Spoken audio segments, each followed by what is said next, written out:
প্রিয় শিক্ষার্থীরা, আসসালামু আলাইকুম। আমরা অনেক সময় অনেক কিছু বুঝি না।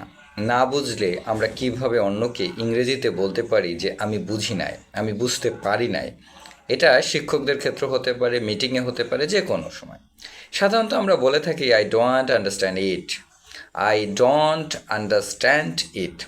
আমরা আজকে থেকে এটা না বলে এটার পরিবর্তে সেইম অর্থ বোঝায় একটু অন্যভাবে বলবো। তো আমরা কি বলতে পারি? সেক্ষেত্রে আমরা বলতে পারি I don't to get it, I don't to get it, মানে আমি এটা বুঝতে পারিনি, আমি কিছুই বুঝিনি। এর পরিবর্তে আমি আরেকটা শব্দ ব্যবহার করতে পারি I just don't get it, মানে আমি কিছুই বুঝিনি, আই জাস্ট ডোন্ট গেট ইট।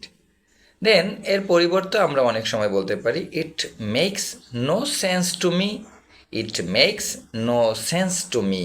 আমরা ইংরেজিতে অন্যকে না বলার আমরা বলতে পারি it makes absolutely no sense to me, it makes absolutely no sense to me, মানে আমার বুঝেই আসে না, আমি কিছুই বুঝিনি। এছাড়া আমরা বলতে পারি if A Mashrafe to me, if A Mashrafe two me. আমরা আরও একটি বাক্য বলতে পারি it's completely beyond me, it's completely beyond me.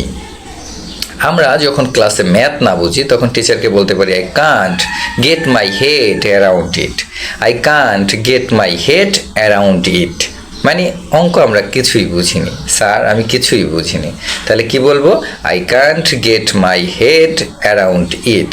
আশা করি এই বাক্যগুলো আমরা আজকে থেকে ব্যবহার করা শিখব, এবং যখন কোনো কিছু বুঝতে অসুবিধা হবে, বুঝবো না, তখন এই বাক্যগুলো আমরা ইংরেজিতে খুব সহজেই বলতে পারবো। তাতে তোমার ইংরেজির দক্ষতা কিছুটা প্রমাণ পাবে এবং তুমি আস্তে আস্তে ইংরেজি শব্দ ব্যবহার করা শিখবে। প্রতিদিনই আমাদের নতুন কিছু শব্দ শেখা উচিত। তো এরইভাবে আমরা কিছু বাক্য শিখে আমরা সেই বাক্যগুলো ব্যবহার করার মাধ্যমে আমরা কিন্তু ইংরেজির দক্ষতা বাড়াতে পারি। সবাই ভালো থাকবে, ভিডিওটি শেয়ার করবে এবং ভিডিওতে একটি লাইকস অথবা কমেন্টস অবশ্যই করতে ভুলবে না। সবাইকে ধন্যবাদ। আল্লাহ হাফেজ।